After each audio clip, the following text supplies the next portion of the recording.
Welcome back to the channel.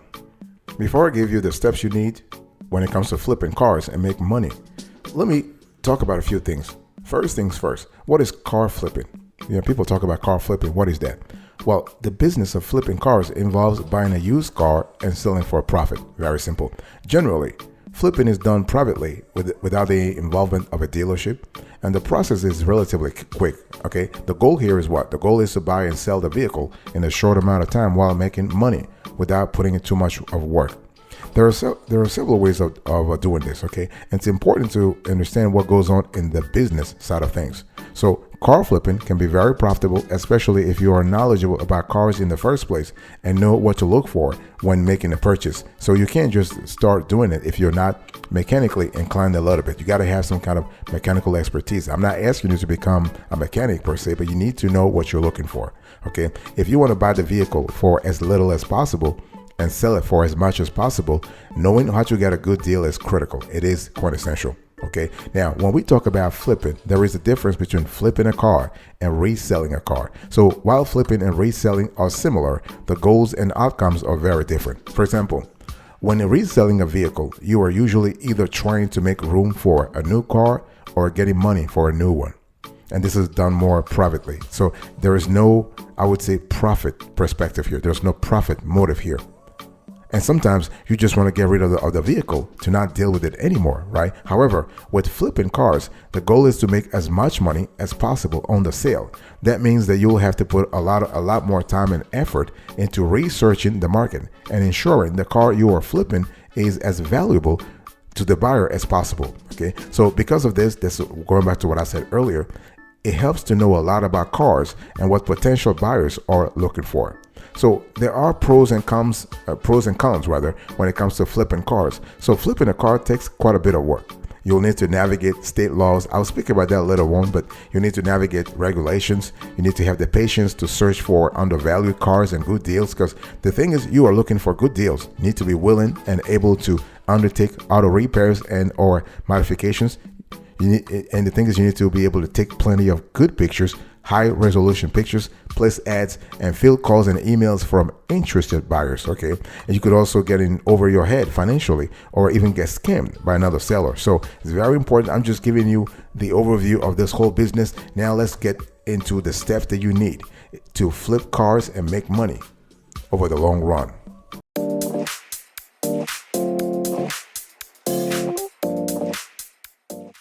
Here are the steps. Number one, I want you to understand the law. See, the thing is, don't ever get into a business of which you have no idea about when it comes to the law. Okay. Most importantly, you need to get right with the law by making sure you have an appropriate dealer license and meet all the requirements. And everything depends on your state. It depends on your geography here. Okay. And so know state laws. That's the first thing. Each state has a different set of limits on the number of cars you can sell in a year without a dealer's license. A handful of states, including Connecticut and Kentucky for that matter, they will not allow you to sell even one car for the purpose of making a profit without a dealer's license. And other states like Vermont and Indiana will allow you to sell up to 11 cars per year. Okay, so please check with your state's dealership licensing authority for your state's laws and regulations. Okay, it's really important. Do not actually get into this business without abiding by the laws. You are going to get in trouble. Okay, and the thing here is that you might have to pay for the licenses. This is what it is. I mean, when we talk about because when we talk about local laws and regulations, we're not just speaking about licenses first. You have to think about also liability coverage. So if you plan to quickly flip the car and maybe drive it from out of state, be sure to check with your insurance provider regarding your liability coverage for transporting a new vehicle. Now, what about the dealer license requirements per state? Well, the thing here is that you might have to pay, as I said before. It depends on the state. It depends on the dealer category you find yourself in. If you lease commercial space for your operation, you need to budget hundreds of or thousands of dollars for that matter for rent or overhead. Okay, and but fortunately, small-time flippers who technically qualify as dealers can usually skate by without formally setting up shop, provided they don't violate local ordinances by clogging their yards and streets with extra cars. Very important. Okay, so please And also, one thing you need to understand, go to your local DMV, to your state DMV. You also want to call the authorities to discuss the thresholds. Okay, think about licenses, the requirements for the licenses. So you got to do a little bit of work at the beginning to get yourself into the business, especially when it comes to the law.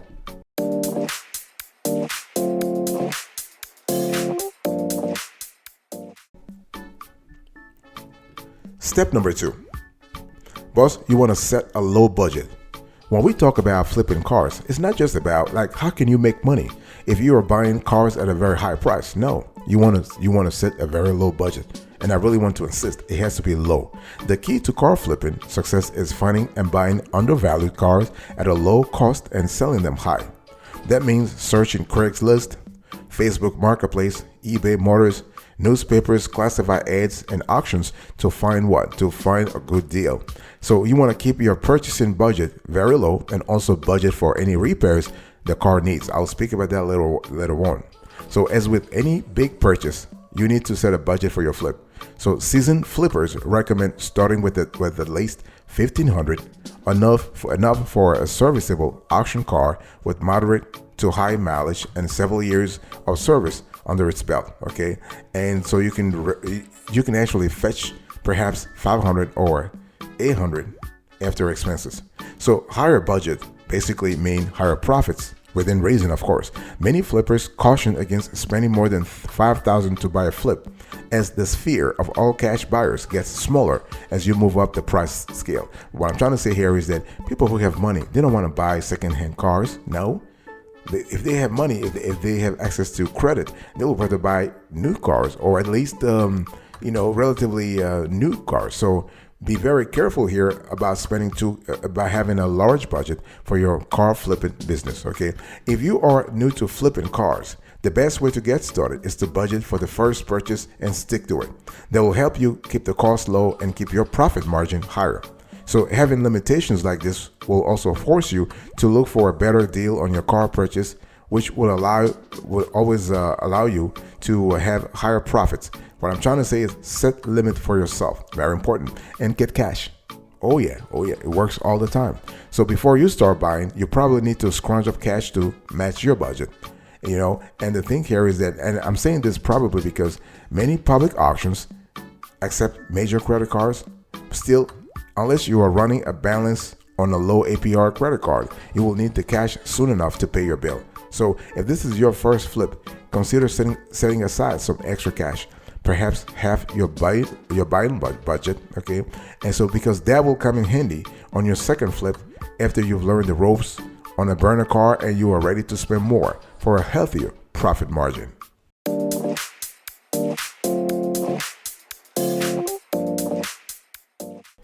Step number 3, you want to find undervalued cars with minimal efforts. I want to insist on the minimal effort part, because the last thing you want is to spend days and days and days and trying to find a car to flip. Okay, your time in terms of research should be really, really limited. Now, I mean, I'm not saying just be lazy here, but no, you have to know what you're looking for, of course, but you want to make sure that you spend as minimal effort as possible. Okay, to resell a used car at a profit, you need to know what the car is worth, what your particular market is like, and what buyers are paying, right?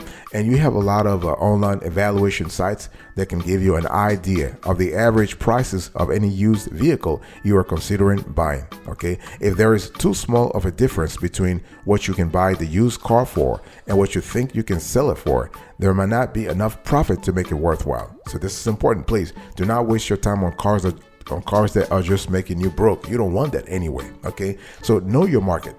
The best thing you can do when selling cars is to know the market in your area, the local area. Okay, you'll make the most money if you buy and sell the vehicle locally, so you must know the demand. Okay, for example, if you live in a rural area, the need for used cars might be higher since the supply is lower. Okay, and you want to find undervalued cars with minimal effort. You can go to public auctions. You have Craigslist. You have eBay Motors. So eBay Motors is an upmarket, better regulated version of Craigslist. So the selection there is arguably even better than Craigslist, at the middle and upper reaches of the market, but lower priced cars tend to go fast here. Okay, so be very quick. And there is also a hefty fee for successful listings. So this is really not the place to find ultra motivated or one-off sellers. You have newspaper classifieds. You have around town. You can just go around town and just ask. You have paper postings also. Okay. So bottom line is you got to know your local market. Bottom line, you have to know what sells. You have to know what really works. Okay. Please pay attention to your area's geography and climate. Very important, because those may create niche opportunities not available to everyone else. It's all about making sure that you have a competitive advantage. Okay. So for example, if you are in a snowy, mountainous area, you will have lots of 4-wheel drive cars to choose from, and lots of buyers willing to pay good money for them. In mild climates, you are likely clean up with convertibles. So it's all about geography and the weather. Very important.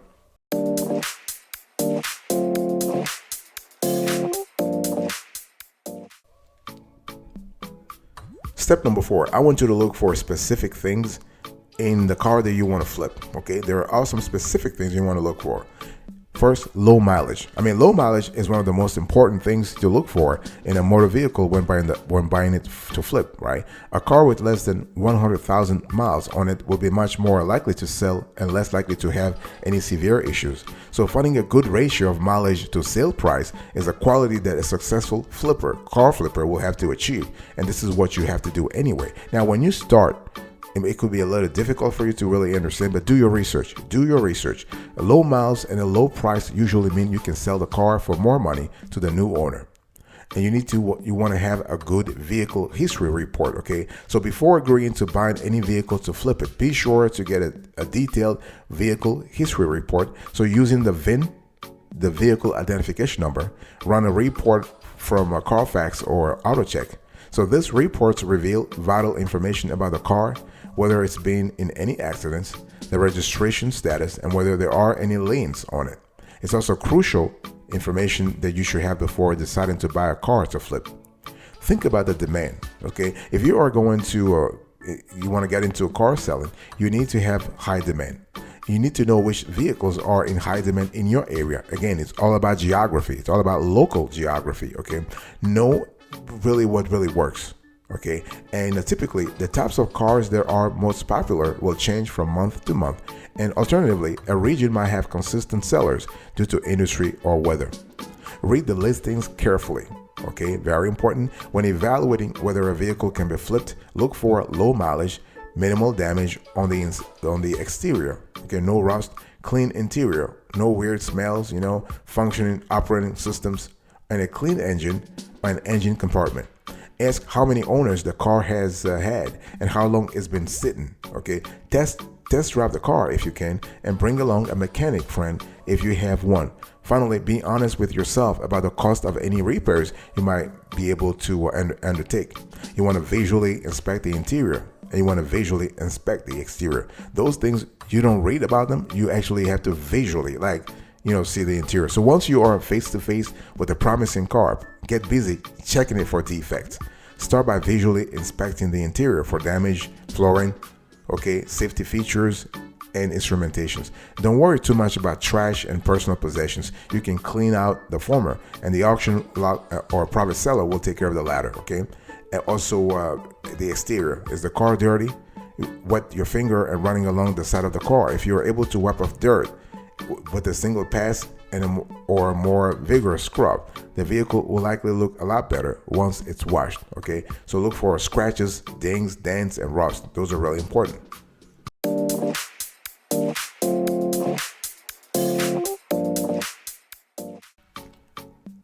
And as we are continuing our visual inspection, please pop the hood. This is there's a lot of stuff happening here. So after you have looked inside and out, pop the hood.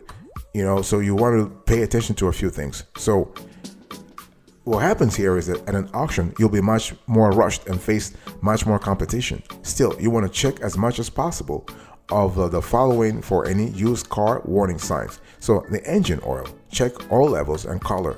Okay, ideally the level will be within the acceptable range, and the color would be relatively light. but neither is a deal breaker. Okay, think about the radiator. So the radiator water supply should maintain a normal temperature with no air bubbles or leakage. So if the car overheats after a few minutes of operation or leaks water while running, it's going to need repairs. The question is what kind and how much they will cost. So if you need a car expert, think carefully before you buy. Think about the belts. So with the engine turned off, carefully inspect the belts. So visible signs of wear, such as fraying or thinning, will need to be addressed before you sell. Okay, this is important. And think about the radiator hose. So you want to repeat this procedure for the radiator hose. So this part is not quite as expensive as the timing belt, but it's not that cheap. Okay. Think about transmission. So most auction lots don't allow prospective buyers to drive cars during the inspection period. However, most private party sellers are fine with it. Okay. And and if your seller isn't, walk away, because you don't want to buy like a kind of crazy cars, no. If you can take the car for a spin, pay close attention to the transmission's performance. In an automatic transmission, a noticeable gap between shifting and engagement signals significant wear, and a gap of longer than 1 or 2 seconds is worrisome.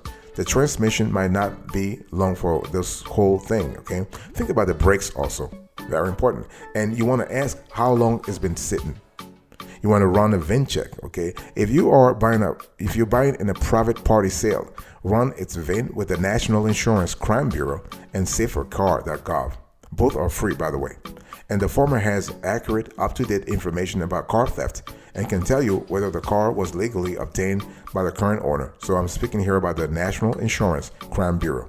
The latter, that is the safercar.gov, a service of the National Highway Transportation Safety Administration, can tell you whether a specific vehicle, for example, the car you are trying to buy, has not been repaired as part of a safety recall in the last 15 years. You can also pay for a vehicle history report at Carfax, okay, or AutoCheck.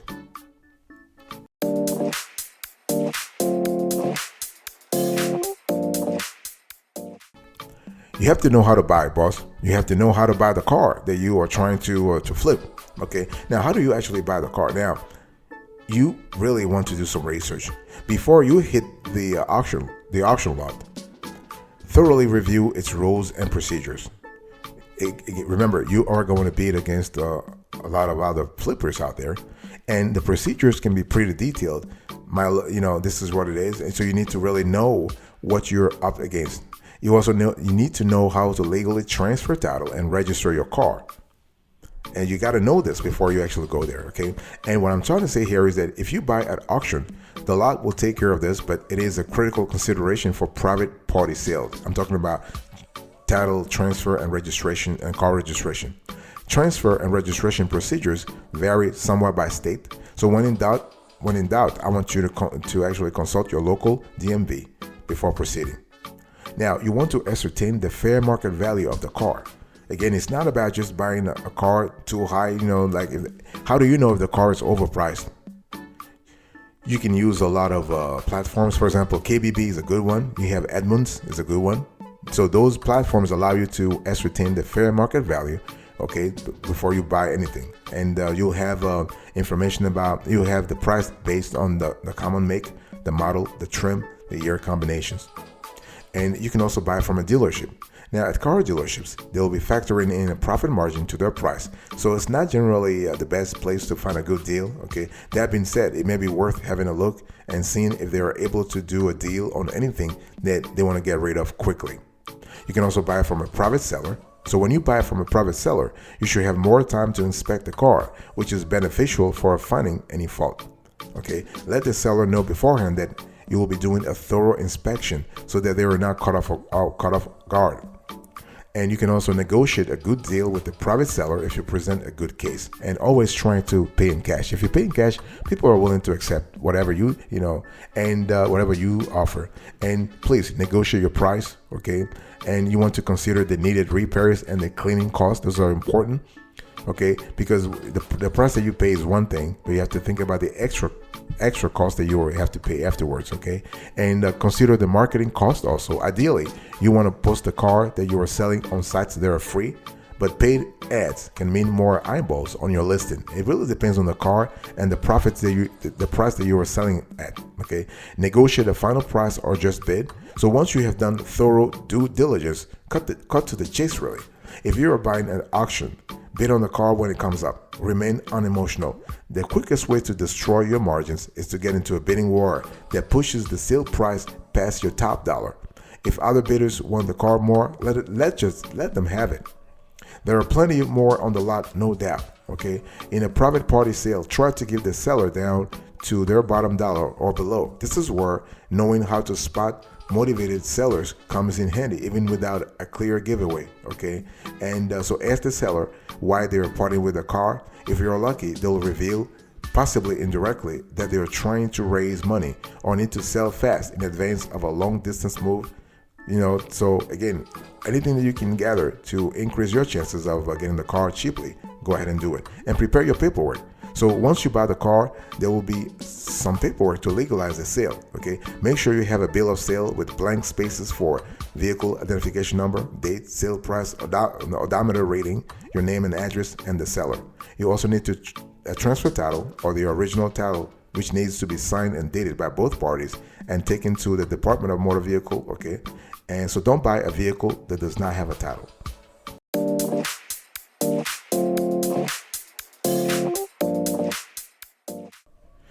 Next thing you need to do, you need to fix the vehicle. Very important, okay? And when we talk about fixing, we're speaking about making sure that you yourself are mechanically inclined or have someone who really who have a clear idea of what they're doing, okay?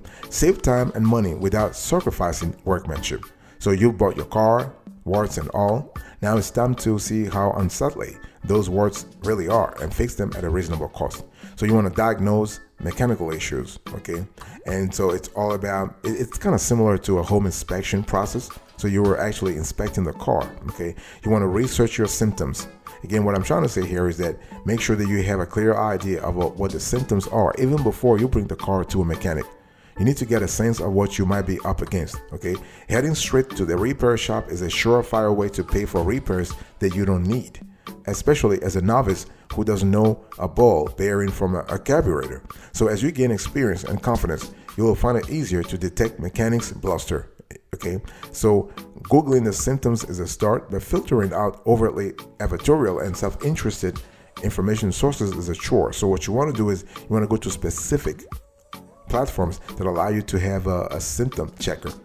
And you want to learn more for the long haul. See, what I'm trying to say here is when you start, there are mistakes that are going to happen.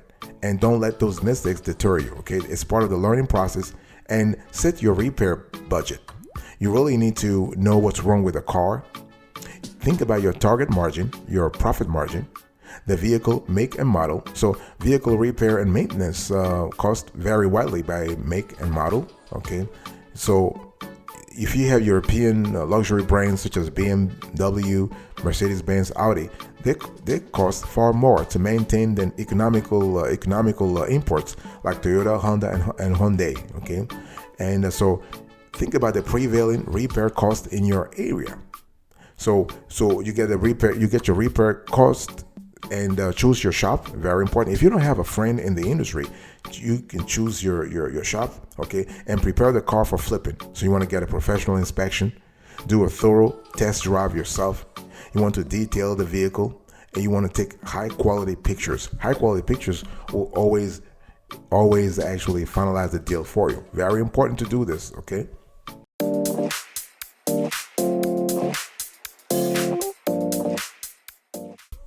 Now, last step, you want to prepare for sale. So very important. When we talk about preparing for sale, we are speaking about selling where, when, and how. How do you actually do it? Now, one thing you need to do is you need to thoroughly clean the car inside and out. Very important. You want to remove any trash from the interior. You want to remove, bang out, and vacuum floor mats. You want to vacuum every inch of the interior. Clean visible stains within reason. Dust interior surfaces, including moldings and instrumentation, and with a damp cloth, okay? Clean windows, interiors via glass cleaner. And so you have to do a lot of things. So once you actually clean the car inside and out, please price your car. Figure out what it is worth, and you want to set your bottom dollar. So you have to set your break-even point. Okay, very important. And so once you do those things, be very careful here. You want to list your car. So you want to find the right venue for your car. Okay, it can be online or it could be offline. It really depends on your geography and the target audience you're trying to reach. And you want to create your listing. So never forget, a good car sells itself. So leave the salesy, aggressive language to the professional dealers. They have enough credulous buyers to keep them busy. A good listing has as many pictures as the format allows. If you are posting on Craigslist, take photos of the vehicle from all four directions, taking care to blur the license plate and any other identifying information. And if you are posting on a board around town, include at least one high quality pictures. Very important. And how do you deal with buyers?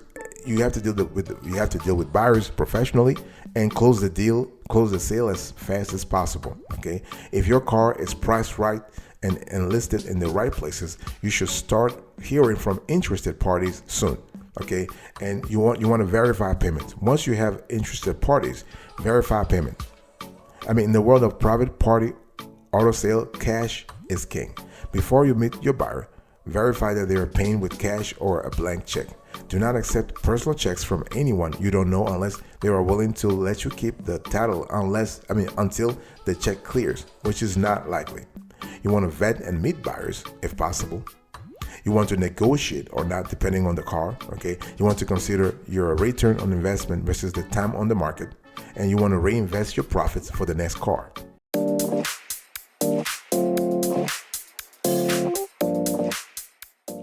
Thank you so much for your attention. I really appreciate it. In today's conversation, I was just talking to you about how to make money flipping cars.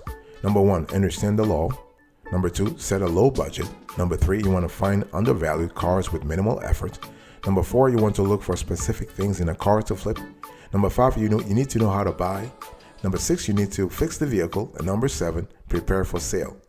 Thank you so much. I'll see you next time. But until then, remember, stay marvelous.